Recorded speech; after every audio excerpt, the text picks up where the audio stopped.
સમાચારોમાં હવે વાત કરીએ વરસાદના કારણે તરબોળ થયેલા ગુજરાત પર।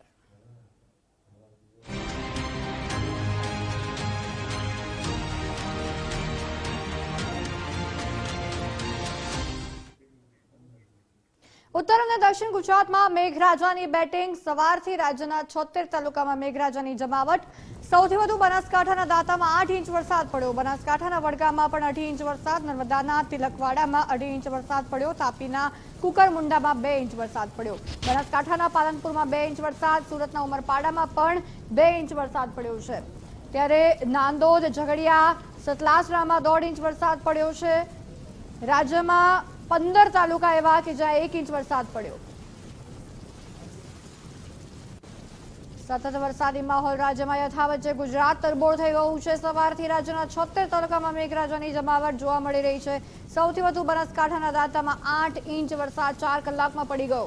બનાસકાંઠાના વડગામમાં પણ 8 ઇંચ વરસાદ પડ્યો। ઉત્તર ગુજરાતને મેઘરાજાએ ઘમરોળ્યું તો આપણે નર્મદાના તિલકવાડામાં પણ 8 ઇંચ વરસાદ પડ્યો। તાપીના કુકરમુંડામાં પણ 2 ઇંચ વરસાદ પડ્યો છે। બનાસકાંઠાના પાલનપુરમાં 2 ઇંચ વરસાદ અને વરસાદના કારણે અનેક સ્થળો પાણી થઈ ગયા છે। રસ્તા પર નદીઓ વહેતી હોય, વાહન ચાલકો પાણીમાંથી પસાર થવા માટે મજબૂર બન્યા છે। જનજીવન ક્યાંક અસ્તવ્યસ્ત થતું જોવા મળી રહ્યું છે। સતત વરસાદના કારણે વાતાવરણમાં ઠંડક, ખેડૂતોમાં આનંદ છે।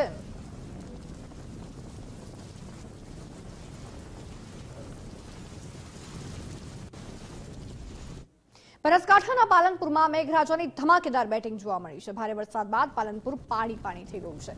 પાલનપુર સિવિલમાં પાણી ભરાઈ જતા હાલાકીનો સામનો કરવો પડ્યો। મુખ્ય સિવિલ હોસ્પિટલમાં પાણી ભરાઈ ગયા। કેસબારી આગળ પાણી ભરાઈ જતા લોકો પાણીમાં ચાલવા મજબૂર બન્યા છે। ટ્રોમા સેન્ટર આગળ પણ પાણી ભરાઈ જતા મુશ્કેલીનું નિર્માણ થયું છે। આપને જણાવીએ કે હોસ્પિટલની બહાર પાણી ભરાયા છે। કેસ ફાઇલ જ્યાં જે લેવા જાય છે લોકો, ત્યાં પણ પાણી ભરાઈ ગયા છે, જેના કારણે લોકોને હાલાકીનો સામનો કરવાનો વારો આવ્યો છે।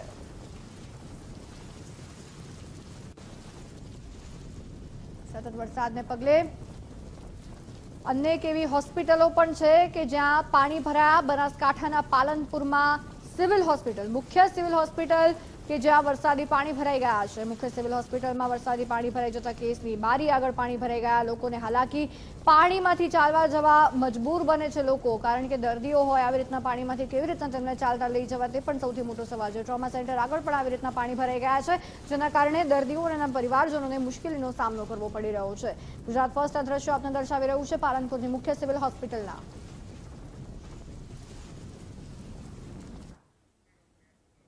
આસામમાં પૂરના કારણે સ્થિતિ વણસી છે। પૂરના કારણે આસામમાં 48થી વધુના મોત થયા છે।